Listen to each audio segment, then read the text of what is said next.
where I was right. Auburn was going to play it close and find a way to lose it. Or Alabama, let me put it this way. Auburn's going to play it close, and Alabama was going to find a way to win it. But here's where you're sick if you're an Auburn fan. You caught every single break that you needed to win this game. Every single break. 2 touchdowns called back. Were they penalties? I believe so. It's a blindside block. It was a hold. But you had 2 touchdowns called back. Will Reichert missed a field goal. You were able to run the ball. The offensive line stepped up and played well. You got stops when you had to get stops. They upheld the incomplete call to Burton on the sideline on 3rd down. You had a chance. Everything you could have asked for was given to you. You're at home, and you blew it. You blew it. That's what hurts the most. And you got to give credit to Alabama, right? Culturally, they expect to win. Watching that game, I was waiting to see Auburn find a way to lose. And they did. And I hate saying that, but I'm going to tell you the truth. I'm going to tell you that's the difference in Auburn and Alabama right now. That outside of bringing in great players, that's the biggest thing Hugh Freeze has got to get out of this program. That losing thought. And it's not just saying, it's not going in the game saying, oh, we're just not going to lose. You got to execute on the field. The real ones make that play at the end of the game. The real ones find a way to win. I grew up waiting to watch how Auburn was going to win the game. Mm-hmm. Watching Quentin Groves, watching Stanley McClover, watching Zach Etheridge, watching the Irons brothers, watching Brandon Cox. Auburn's culture right now, they don't know how to win. They're waiting to find a way. They're waiting to find an excuse. Oh, well, we put our backup returner in. Oh, well, we rushed 2. And we can get into it. Number one, Hugh Freeze said in the post-game press conference that he didn't even realize it was Coy Moore in the game. How does that happen?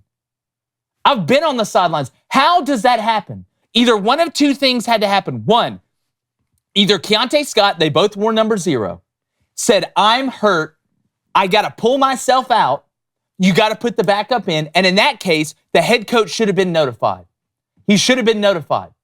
Second option, the special teams coordinator put Coy Moore in there, or Coy Moore put himself in there. And both of those are equally egregious. And if that's the truth, and I don't want to see anybody get fired, but Tanner Burns, I'm telling you, and I don't know exactly what happened, the special teams coordinator at Auburn, if he either put Coy Moore in there and Keontae Scott didn't pull himself out, or Coy Moore just went out there, you should be fired. You should be fired. You should pay the price for that. Because that is a coaching mistake. You made that mistake. You should have to pay the price. You make way too much money. I've been in that spot before. Not at Auburn, but I've been this. There's no way in hell the head coach doesn't know who the punt returner is, the most important punt returner of the year. So I need to know how that went down. The second thing is people talking about rushing 2 on that last play. To me, I think you rush 2 when the Hail Mary is not an option.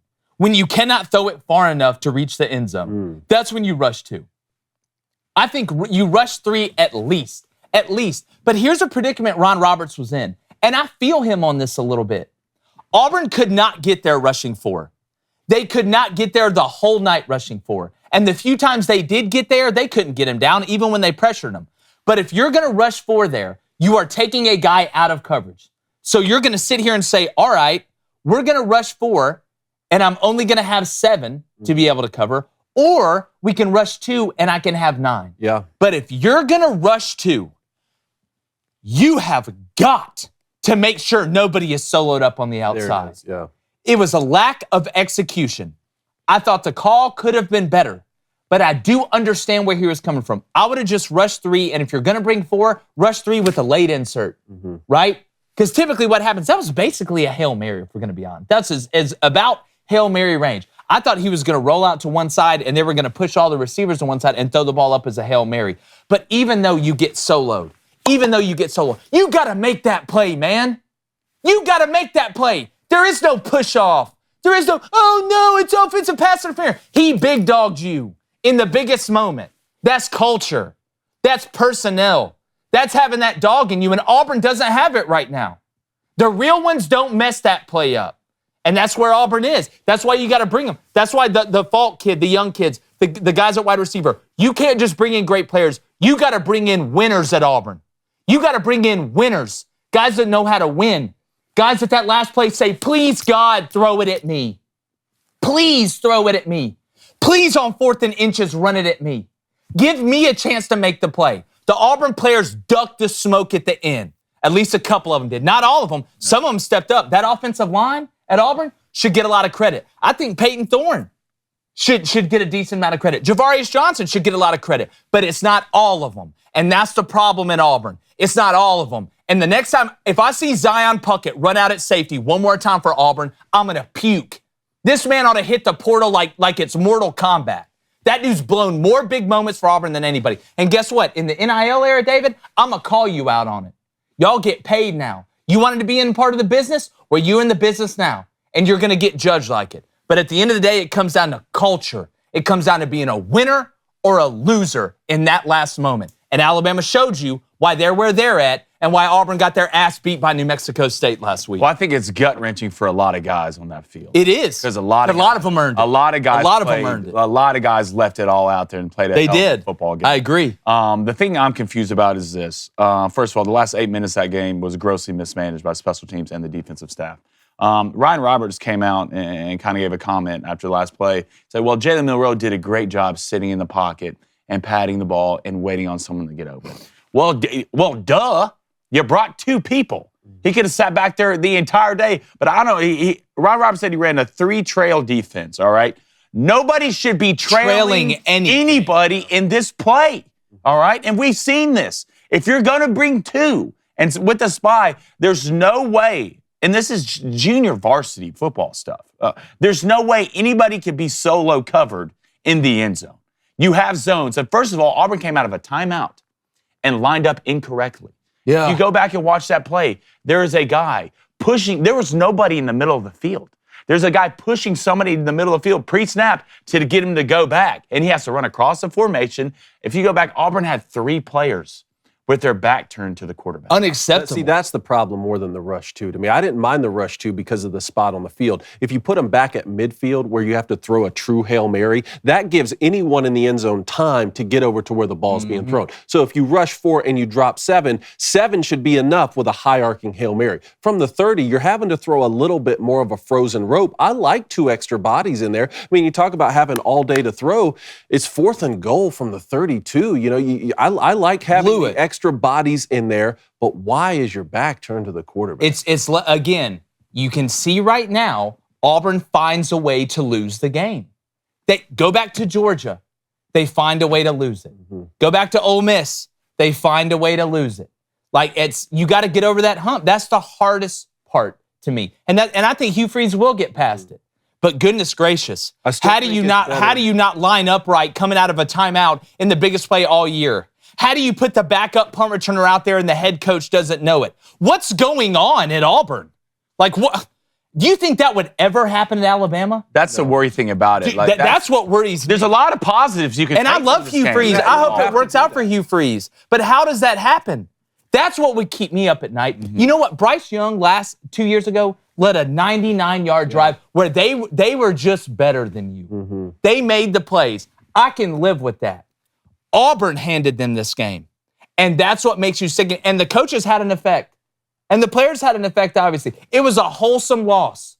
But like Blaine said, there were some guys that left it all out there that played unbelievably well. And I want to give those guys their flowers. Alabama's just got more of them than Auburn. Yeah, and if you're Auburn right now and you're behind where Georgia and Alabama are and you're trying to get and build your program up to those levels and you're going to lose to both those programs, there's only a couple ways to do it. Either one, you're getting blown out by them, right? Or you're losing heartbreaking games like this.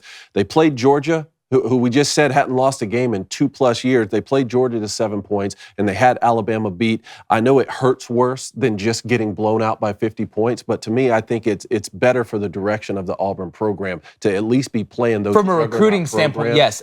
In the Georgia game, like, Georgia's just better than Auburn. Like, that 4th quarter, Georgia just decided we're better than you. I can live with that. I can put my head on the pillow. Guess what? Science is science, physics is physics. But when it comes down to the Auburn-Alabama game, Auburn had a hand in losing that game. That wasn't just Alabama out-talenting you. That was Alabama out-coaching you. That was Alabama out-preparing you. That was Alabama out-clutching you, right? And you handed it to them. You handed it to them. Coy Moore handed it to them. I can't believe that happened. Yeah. I can because it's Auburn. They're the Bills of college football. At least they have been for a while. But now guess what? You get to go on the road to Georgia and Bama next year. Good luck. Best of luck. It just, if you're Alabama, congratulations. I want to congratulate the Alabama fan base. You guys went and took it at the end, but goodness gracious, how embarrassing. Yeah, what I was right about this weekend, I would just say rivalry week in general, man. I don't think I was right, but everybody was right about it. What a phenomenal Saturday. Yeah. And it's not only a lot of the games were great, but you could see the hate between teams. All right, you could see the hate, but you could also see the respect at the end of it. Yeah. Like, look, we can't live without you. Alabama, we can't live without you. Alabama can't live without us. You know, Michigan can't live without Ohio State. Ohio State can't live without Michigan. Man, this is what college football is about. It's your neighbor, right? You talk as much crap to him on a Saturday, and next thing you know, on a Sunday, you're sitting there eating dinner together, having a great time. So it's just a phenomenal week for college football players, coaches, and fans, and this is what college football is about, man. So I think it just lived up to the hype on Saturday. Amen. YouTube, it's good to see you again. If you're hanging around, why don't you hit that subscribe button? Hit that like button. Turn that notification bell on too, so you can ring that thing like Quasimodo every time we drop content, except you're way better looking.